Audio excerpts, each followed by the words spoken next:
Hey, this is Lucas C, and I got something to say. Was that too strong? I want to talk about model car shows. That's what I want to talk about right now. Just a quick vlog on that. I just want to say what I got to say.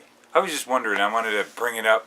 We kind of have like two different types of model car shows. We have these model car shows that are judged by, judges. That's probably why they're called judges. And, they wear the gloves and they look at the models. Sometimes they don't touch the models. I remember back in the day where every model show you went to, your car got picked up and looked at, like some of the real high-end shows like Salt Lake, when it was really the big show to go to. But over the years, I think it's gotten to where they don't touch them so much. So they just kind of look at the car as it sits there, and as much as you can show, if you got a mirror under there to show off your the underside of the car. That's it. The underside of the car and the engine, up, or you might have a slammer. It doesn't matter, whatever. You got all your different classes and everything. But then there's these other shows that became very popular even back in the 80s, but there was just very select few. They call them NNLs, which, if you don't know what that stands for, National Luminaries.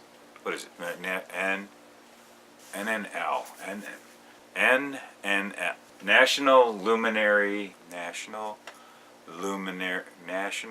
NNL. National Nameless Luminaries. There we go. Or Nameless National Luminaries, whichever way you wanted to say it.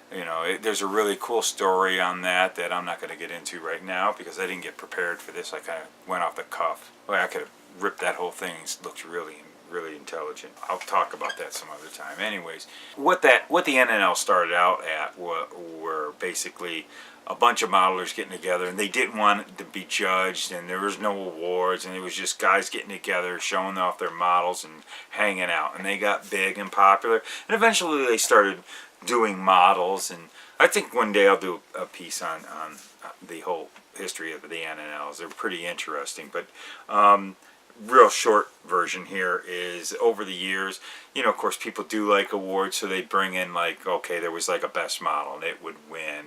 Basically everyone there picked it. There were no judges. It's always been a no judge thing. And what it's eventually evolved into was only a few specialty awards or whatever, and they call this NNL style of model show. And it's basically the builders go and do the judging. They write out, their favorite ones. They pick a number. And there's only a couple awards. There'll be like a best this, a best that, best theme, best of show. Trying to not make it such a competition, but those have been getting very popular over the years. And I think a lot of it had to do with economics, because when you started having all these classes, and as more interest in different things of how to build a model car, more classes had to be developed, and all of a sudden you've got 25 classes, and you got to come up with a first, a second, and a third place award, and that gets really costly. I've been involved with quite a few model shows over the years, and I've done both of them. They were both pretty successful. They were good in their own rights, but sometimes as a builder, it's fun to go to a show that's judged, and it's great getting the hardware, and I've had my share of it. Quite honestly, when I go to a model show, I've gotten to where I don't really care about that. I go there to meet other builders and to see other builders' work, to get inspired. So, like, what is your whole game on going to a model show? Is it really important to win that award? I mean, there's some guys who I know have been very unscrupulous, and getting the award is more important than anything, and they'll literally buy someone's model and put it on the table. Yeah, a model show is, aren't you supposed to be judged on your, if it's a judge show, that is, aren't you there to show off your work and get accomplishments for your work, not that you bought something? It's not like real cars, and even in that's a whole nother thing. Real cars, you got your guys that build their cars, and you got your guys that have the checkbook hot rods, and it's almost turning into that in our hobby. It's come up a few times. Is that really fair to the guys who built their models, and they get beat by a guy who gets an award for someone else's work and beats out the guy who worked his butt off to build a really great model?